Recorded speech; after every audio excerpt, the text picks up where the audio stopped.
Good morning, ohayo gozaimasu. Tapos na po ako nag-wash ng aking face. Ngayon guys, ipapakilala ko sa inyo ang aking bagong skincare for 2025. Alam nyo guys, bago ito. This is anti-aging care from Hada Labo company. And then the name is Gokujun Aging Care. So, mayroon siyang anti-melasma and anti-wrinkles. So, ito yung gagamitin ko for the whole 2025. At nagustuhan ko pa yung color niya dahil red. And of course, guys, ito yung una nating i-apply, yung toner. And then, i-apply mo lang yan all over your face at wag mong kalimutan ang leeg at ang iyong chest dyan hanggang sa likod kasi kasama yan sa ating skincare.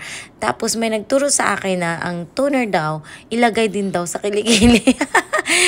Totoo, ilagay din daw sa kilikili. Basta meron akong behind the scenes story kung saan ko nakuha na gamitin itong skincare na to. Kaya panuorin nyo hanggang dulo. Sa dulo natin ikukwento.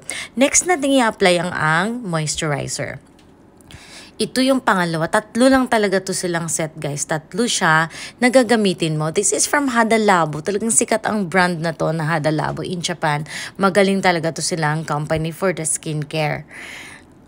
Ayan, wag mong damihan, tipirin mo dahil. But this skincare is very affordable. Sobrang affordable to guys. Kahit sa ang drugstore nyo sa Japan makikita, mabibili nyo to at sa Don Quixote.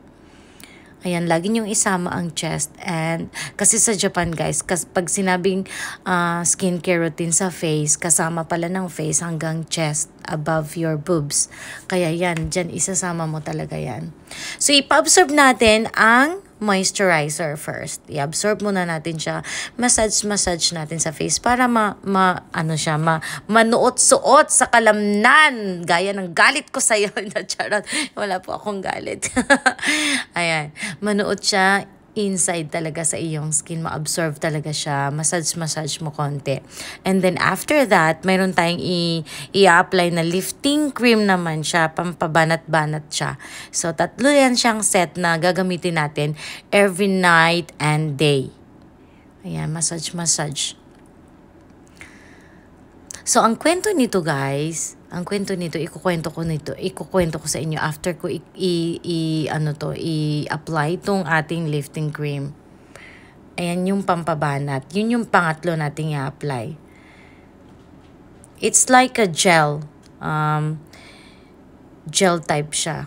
So, tipirin natin. Ang yung sa takip, kailangan nating mula sa takip. Diyan tayo magsisimula kasi sayang naman.